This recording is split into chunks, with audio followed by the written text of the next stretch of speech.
Story of profit आदम अलैहिस्सलाम। आदम अलैहिस्सलाम अल्लाह के पहले नबी और पैगंबर थे जिन्हें अल्लाह ने खुद अपने हाथों से बनाया और हम सारे इंसान उन्हीं की नस्ल है। सूरह बकरा में अल्लाह ने आदम अलैहिस्सलाम का जिक्र किया है। जब अल्लाह ने इंसान की मखलूक को पैदा करने का इरादा किया तो अल्लाह ने फरिश्तों से फरमाया, मैं ज़मीन में अपना एक खलीफा बनाने वाला हूँ। फरिश्तों को लगा शायद उनकी इबादत में कोई कमी रह गई है, इसलिए अल्लाह ने नई मखलूक बनाने का इरादा किया है। फरिश्तों ने जिन्नों जैसी दूसरी मखलूक को भी देखी थी जो ज़्यादा अक्ल नहीं रखते थे और खून रेज़ी करते थे। फरिश्तों ने अल्लाह से कहा, ए अल्लाह, हम तेरी तस्बीह, हम्द और बाकी बयान करते हैं। क्या तू ऐसी मखलूक पैदा करेगा जो ज़मीन पे फसाद करेगी और खून खराबा करेगी? इसके जवाब में अल्लाह ने फरमाया, जो मैं जानता हूँ तुम नहीं जानते।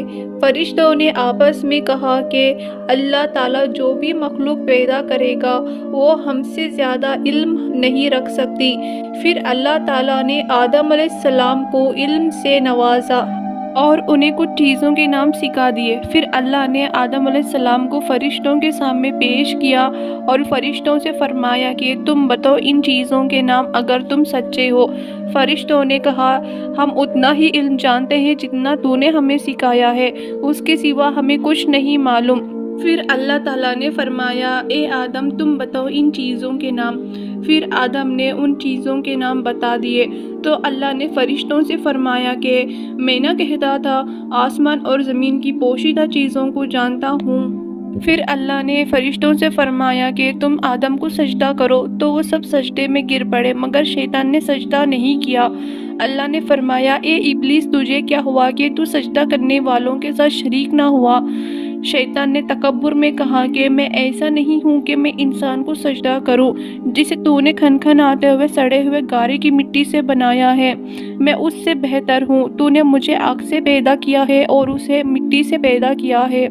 अल्लाह ने शैतान से फरमाया, यहाँ से निकल जा, तू मरदूद है और तुझ पर क़यामत के दिन तक लानत बरसेगी। शैतान ने कहा, मुझे क़यामत के दिन तक मोहलत दे।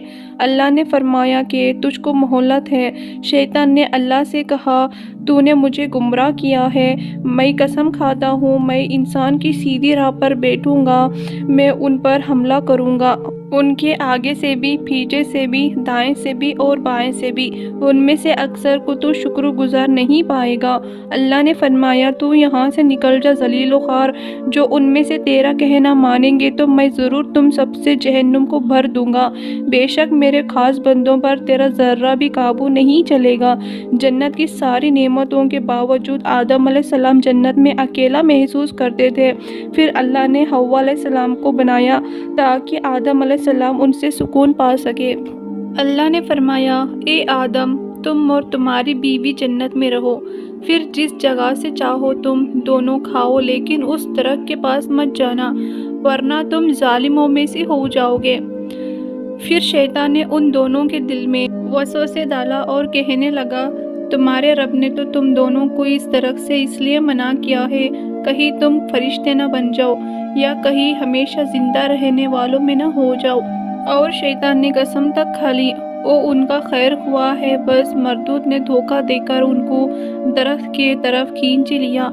जब हज़रत आदम हव्वा अलैहिस्सलाम ने दरख्त के फल को खा लिया तो उनके सतर की चीज़ें खुल गई और वो दरख्तों के पत्तों को तोड़ तोड़ कर अपने ऊपर चिपकाने लगे और सतर छुपाने लगे। फिर अल्लाह ने उनको पुकारा, फरमाया कि मैं तुम दोनों को इस दरख्त से मना कर चुका था और ये ना कह चुका था कि शैतान तुम्हारा खुला दुश्मन है। हज़रत आदम हव्वा अलैहिस्सलाम ने कहा कि ये हमारे रब, हमने अपने ऊपर जुल्म किया और अगर आप हमें ना बख्शेंगे और हम पे रहम ना फरमाएंगे तो हम ज़रूर तबाह हो जाएंगे।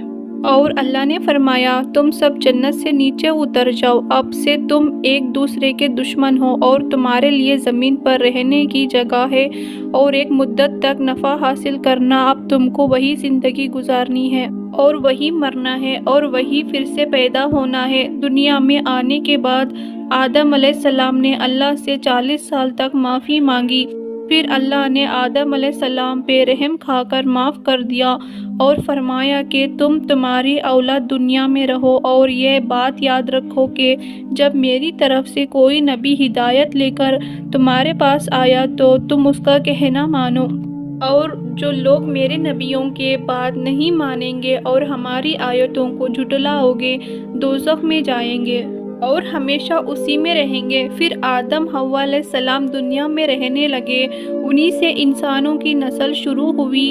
آدم علیہ السلام تقریباً 900 سال زندہ رہ کر وفات پا گئے۔